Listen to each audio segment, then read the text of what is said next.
It all started with the poll. One moment, New York was full of people, hurrying to work and talking on their cell phones. And the next, poof. All of the noises stopped. The streets were empty. Everyone had just vanished into thin air. Without anyone to pilot them, airplanes fell from the sky. Cars and trains and buses crashed. Fires started in buildings and parks. With the fire department unavailable and the nation in absolute confusion, they continued to burn through most of New York City.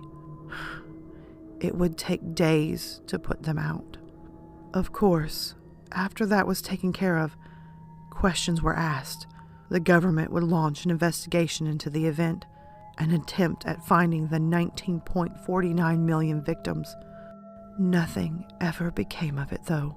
The pool left no bodies, no evidence. Families mourned.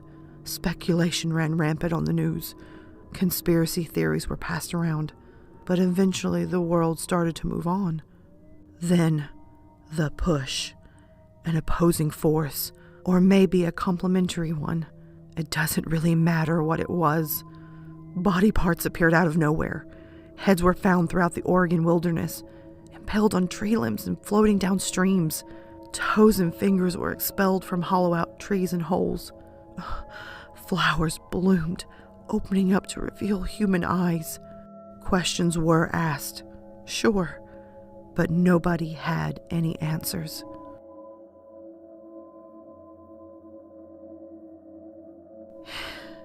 He couldn't do it, no matter how many times he tried. His fingers, twitching and numb, wouldn't go the extra distance. They wouldn't squeeze the trigger. He was slumped over, resting against a shelf. It had been picked clean. The coals of bare metal bled through the thin fabric of his shirt. It bit into his flesh. Bitten. He was being bitten. Bite. She would bite him soon. A bite. One bite was all it would take. He blinked back the tears and lowered the shotgun. It rattled. The barrel quickly found its target. He took a deep breath. He stared into eyes milky white from decay, eyes that were empty. He avoided the rotting fingers grasping for his collar, nails already black and splintering. He shut out the moaning, the guttural rasping. But he couldn't do it, no matter how many times he tried.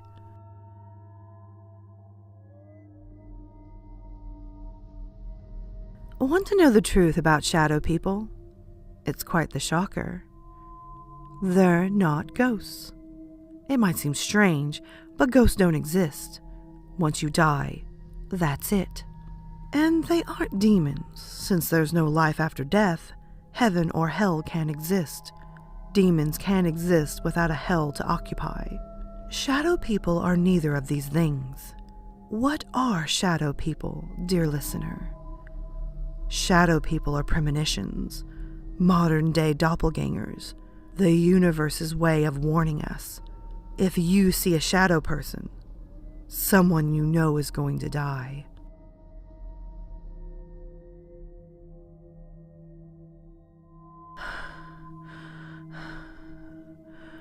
I'm watching you. Such warmth.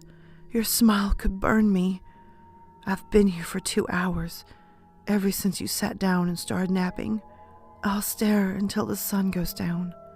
Blonde hair, so long that it whips your face. Does it smell like strawberries, spring flowers? I want to sniff it, hold you close and feel your warmth, drink you in. Don't worry, my love, I'd never hurt you. But I'm afraid that the sun is going down. People are starting to leave the park. We'll be alone soon, and by then it'll be too late.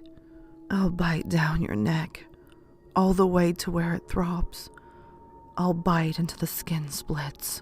I'll taste your sweetness. You'll be inside me, your essence, your life.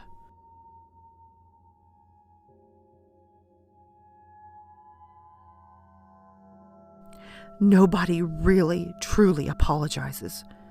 Maybe it's because they don't want to admit that they've done anything wrong. I'm fighting with my boyfriend at the moment. We're arguing in a motel room, to be completely honest. He's cheating on me, which isn't the worst part, because they always cheat on me. And it isn't the fact that he's been screwing around with his secretary either. She's very pretty, and I know he loves redheads, and I'm a brunette. No, the worst part is that he's not denying anything. On the contrary, he's explaining how he got into this mess. How he had been leaving work, and how she'd been sitting alone at her desk for hours. How sad she had looked. How thirsty he had been. How drunk he got. He's begging me for a second chance. You don't understand. He's apologizing. Truly apologizing for what he's done. Taking full responsibility for breaking my heart. And I want to believe him. I really do.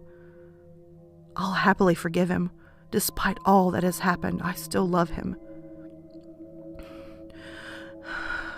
But I'm afraid that I'll do something to scare him off, like all my other boyfriends.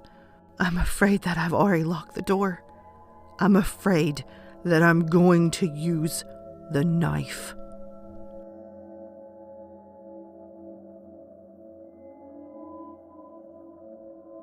Come on, whined Danny's best friend.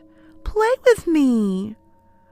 Danny glanced back at his mother, napping in the recliner. Light from the television casted a faintly ghoulish glow on her face. She looked rather peaceful, happy. He wondered how long it would last. What would she do if she woke up? Would she yell at him? Tell him to get up, to leave? Do it! His best friend's voice was a harsh whisper. It hummed with a shocking kind of impatience. Danny sighed, and he straightened the metal fork. Then, he jabbed it into the electrical socket.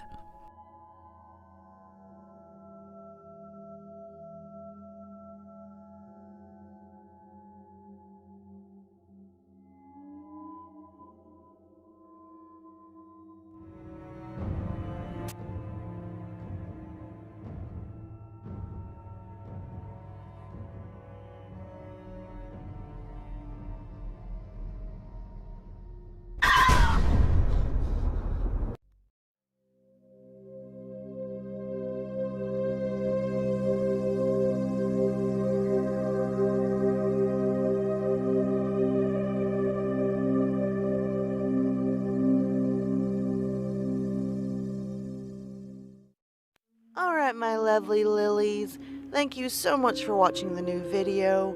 If you can, hit that subscribe and like button, comment below and tell me your thoughts. Also, don't forget to tap the little notification bell so you're always in the know on this channel.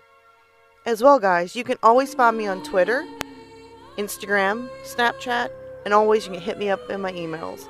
Feel free to send me your stories, whether they're fiction or totally true. I'm always up for some great stories. And oh, by the way, until next time, sweet dreams.